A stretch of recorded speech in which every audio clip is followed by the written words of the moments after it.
नवजोत रंधावा। चुनाव आज तक में बात सबसे पहले पश्चिम बंगाल में बीजेपी और तृणमूल कांग्रेस के माइंड गेम की करेंगे। कल प्रधानमंत्री नरेंद्र मोदी ने सवाल उठाया कि नंदीग्राम में हार के डर से क्या ममता बनर्जी दूसरी सीट से चुनाव लड़ सकती हैं। आज ममता बनर्जी ने इसके जवाब में कहा कि वो नंदीग्राम में जीत रही हैं और पूरे पश्चिम बंगाल में तृणमूल कांग्रेस जीत की राह पर है। आप अचानक किसी एक सीट पर आखिर में फॉर्म भरने जा रही हो, क्या ये सच्चाई है क्या? हार जीत का फैसला 2 मई को होगा और तब तक पश्चिम बंगाल में माइंड गेम चरण पर है। अमित शाह जी, आपका माइंड गेम्स नहीं चलेगा। खेला होबे, खेला भालो शुरू होयेछे। 60 में से 50 से ज्यादा सीटें भारतीय जनता पार्टी जीत चुकी है। दीदी, आपका जाने का समय आ चुका है। अब आप बच नहीं सकती है। दीदी खुद नंदीग्राम से चुनाव हार रही है। मित्रों, नंदीग्राम में ममता ने चुनावी गड़बड़ियों का आरोप लगाया तो बंगाल में रैली कर रहे प्रधानमंत्री नरेंद्र मोदी ने नंदीग्राम में इसे उनकी हार का सिग्नल बता दिया। लगे हाथ दूसरी सीट से पर्चा भरने की चर्चा को भी हवा दे दी। इस माइंड गेम का जवाब ममता ने उत्तर बंगाल के दिनहाटा की रैली में जीत के दावे के साथ दिया। जरा बताइए, ये अफवाह में कितनी सच्चाई है? यहाँ जो लोगों में कानाफूसी चल रही है कि आप अचानक किसी एक सीट पर आखिर में फॉर्म भरने जा रही हो, क्या ये सच्चाई है क्या? नंदीग्राम থেকে দিনহাটা, আমি নন্দীগ্রামের মানুষকে অভিনন্দন জানাচ্ছি। কালকে যে 30টা জায়গায় ভোট হয়েছে, আগেও যে 30টা জায়গায় ভোট হয়েছে, তাদের অনেক অনেক অভিনন্দন। আমাদের মামাটি মানুষের খুব ভালো ভোট হয়েছে এবং নিশ্চিন্তে থাকুন, নিশ্চিন্তে থাকুন। আপনারা সবাই জয়ের পথের দিকে তাকিয়ে থাকুন। दरअसल 7 अप्रैल वो आखिरी तारीख है जब पश्चिम बंगाल में आखिरी दौर के चुनाव के लिए नामांकन भरा जा सकता है। 6 अप्रैल को पश्चिम बंगाल में तीसरे दौर का चुनाव होना है। ऐसे में प्रधानमंत्री नरेंद्र मोदी ने ममता की दूसरी सीट का दांव खेला तो टीएमसी ने भी अपने ही अंदाज में इसका जवाब दे दिया। पार्टी की सांसद महुआ मित्रा ने ट्वीट किया कि अगर प्रधानमंत्री ने तंज किया है तो बता दूं कि हाँ, ममता लड़ेंगी, लेकिन वो सीट वाराणसी की होगी। अपनी तैयारी कर लीजिए। भले ही 2024 अभी दूर है और फिलहाल लड़ाई बंगाल की है, लेकिन टीएमसी के दांव पर बीजेपी ने भी अपना ताव दिखा दिया। इंडिया के भाइयों को भी, बहनों को भी एक बार याददाश्त ताज़ी करनी चाहिए। एक ये दिल्ली के नेता थे, वो भी पहुंच गए थे वहां पर। अब उनका हश्र क्या हुआ था वो उसके बारे में बताने की जरूरत नहीं है। इसलिए इस तरह की गीदड़ भप्पियों से कोई फायदा नहीं होता। आपको अपने हिसाब किताब देना चाहिए, कामकाज का हिसाब किताब देना चाहिए कि आप जो है वो यहाँ जाएंगे, आप वहाँ जाएंगे, अब हम यहाँ से हारेंगे तो यहाँ गिरेंगे, हम यहाँ से हारेंगे तो यहाँ गिरेंगे, तो गिरो, आप यहाँ जाइए जहाँ गिरना चाहिए। From the ground, we also have professional inputs. We also have an expectation. Mamta Banerjee has won Nandigram. BJP have lost Nandigram. Amit Shah ji, आपका माइंड गेम्स नहीं चलेगा। खेला होबे, खेला भालो शुरू होयेछे। नंदीग्राम में बीजेपी ने ममता के खिलाफ पूरी ताकत झोंक दी। मतदान के दिन का बवाल ममता के दूसरी सीट से चुनाव लड़ने के सवाल पर आया, जिसे तृणमूल कांग्रेस खारिज कर चुकी है।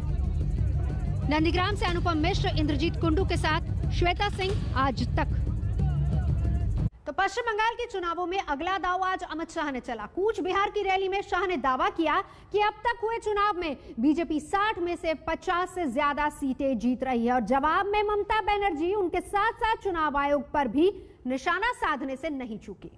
मेरी बात याद रखिए, 60 में से 50 से ज्यादा सीटें भारतीय जनता पार्टी जीत चुकी है। दीदी, आपका जाने का समय आ चुका है। अब आप बच नहीं सकती है।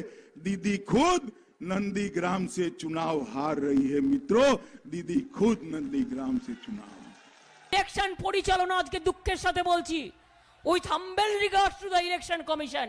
ইলেকশন কমিশন পরিচালনা করছে না, করছে হোম মিনিস্টার অমিত শাহ।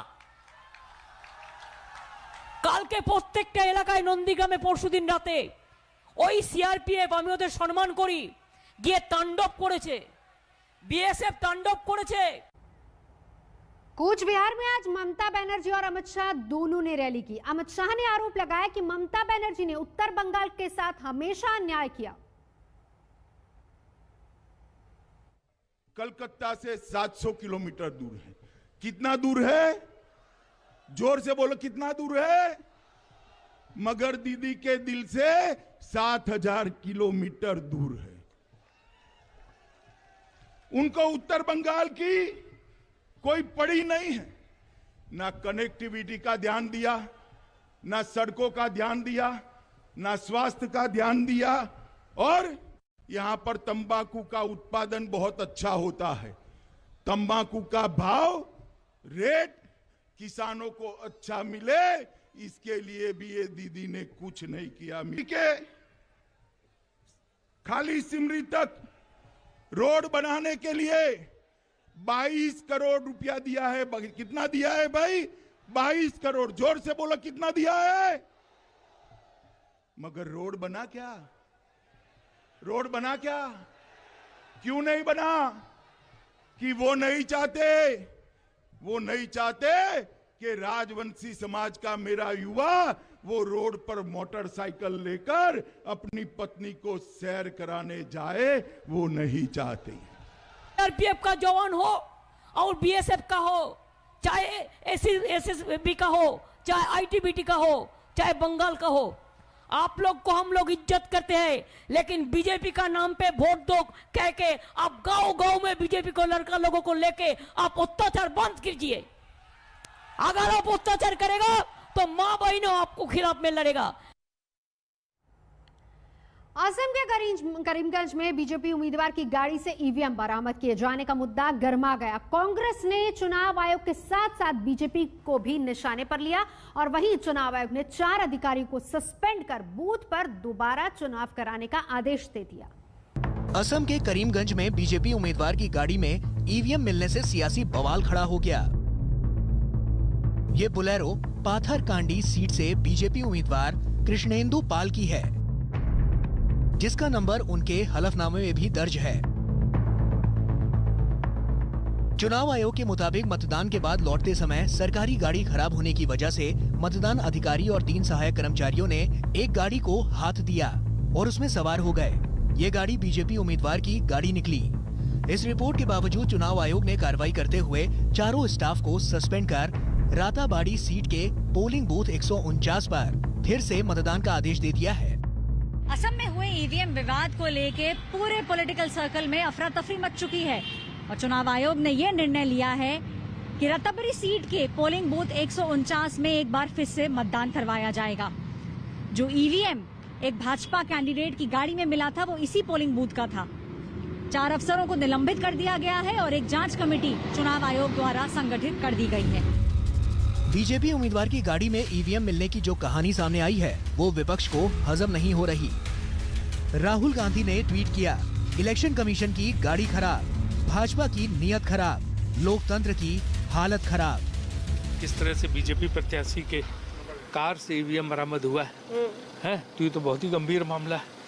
तो इस तरह जगह जगह से रिपोर्ट आ रही है ईवीएम जो है हमेशा बीजेपी वालों के पास मिलती हैं, तो इसको लेके एक शक पैदा हो गया। चुनाव आयोग को कोई कड़ा से कड़ा फैसला करना चाहिए और राष्ट्रीय स्तर पर ईवीएम के बारे में सोचना चाहिए कि जब लोगों का विश्वास नहीं है तो इस माध्यम से चुनाव हो या ना हो। रीपोलिंग या जेपीसी की मांग हो रही है, किस तरह से जेपीसी की मांग हो रही है, रीपोलिंग भी करनी, ये तो फौरी इस घटना को लेके, लेकिन इस पर एक लार्जर व्यू लेना पड़ेगा, सोचना पड़ेगा कि भविष्य में क्या हो। वही बीजेपी का कहना है कि हार सामने देख कांग्रेस बहानेबाजी कर रही है। चुनाव के मतदान करीब आते जा रहे हैं, वैसे वैसे सवालों के जो सूरमा हैं उनके सियासी सूपड़े जो है वो सूझते जा रहे हैं, और जो सियासी सूपड़े जब सूझ रहे हैं तो उसका एक ही कारण है और एक ही अर्थ है कि उनको इस बात का एहसास है कि एक बार फिर उनको जो है वो बुरी तरह से हार का मजा चखने का समय आ गया है। Through some technical manipulation done by BJP the vote was getting transferred to the lotus. ये भी कहेंगे कि वोट तो असल में लोगों ने कांग्रेस को डाला, लेकिन बीजेपी ने मशीन में गड़बड़ की थी तो वोट दूसरी तरफ जा रहा था। कहने का तात्पर्य ये कि this kind of jugglery bye them has outlived it's utility. फिर से बीजेपी सरकार बन रहा है, ये निश्चित है। नहीं पर सर ईवीएम मिला है एक प्राइवेट गाड़ी में, कोई फिर से बीजेपी सरकार बनेगा। पर सर ईवीएम मिला है एक गाड़ी में, वो आप लोग के कैंडिडेट का है सर, आधार गांधी कैंडिडेट कृष्णेंदु। ये तो आपका पास जानकारी। नहीं सर ये जानकारी नहीं सर ये जानकारी तो सर सुनिए भाई, मैं इतना ही कह सकता हूँ कि फिर से बीजेपी सरकार बन रहा है। चुनाव आयोग ने जांच के आदेश दे दिए हैं, लेकिन बीजेपी उम्मीदवार की गाड़ी में ईवीएम के मिलने की कहानी पर विपक्ष यकीन करने के लिए तैयार नहीं है। गुवाहाटी से तनुश्री दत्ता के साथ ऐश्वर्या पालीवाल, दिल्ली, आज तक। असम में कांग्रेस के प्रचार अभियान को एक बड़ा धक्का लगा है। रॉबर्ट वाड्रा कोरोना पॉजिटिव हो गए, जिसके बाद प्रियंका गांधी ने असम का दौरा रद्द कर दिया है। खुद प्रियंका गांधी ने ट्वीट करके इसकी जानकारी दी। हालांकि उनकी रिपोर्ट नेगेटिव आई है, लेकिन उन्होंने खुद को आइसोलेट कर लिया है। Just to say that I've been exposed to the coronavirus. So although I tested negative yesterday, the doctors have advised that I self-isolate for a few days. Unfortunately, I have to cancel the program that was scheduled for me for the Assam campaign today and for Tamil Nadu tomorrow and Kerala day after tomorrow. I'd like to apologize to everybody for not being able to be there. And I wish all the candidates that I was supposed to campaign for the very, very best in the election. I hope all of you do well and the Congress is victorious. नमस्कार, मैं हूं अंजना ओम कश्यप। हमें उम्मीद है ये video आपको पसंद आया होगा। लेटेस्ट खबरों के लिए यूं ही देखते रहिए आज तक, और इस वीडियो के पसंद आने पर लाइक, शेयर एंड सब्सक्राइब करना ना भूलें।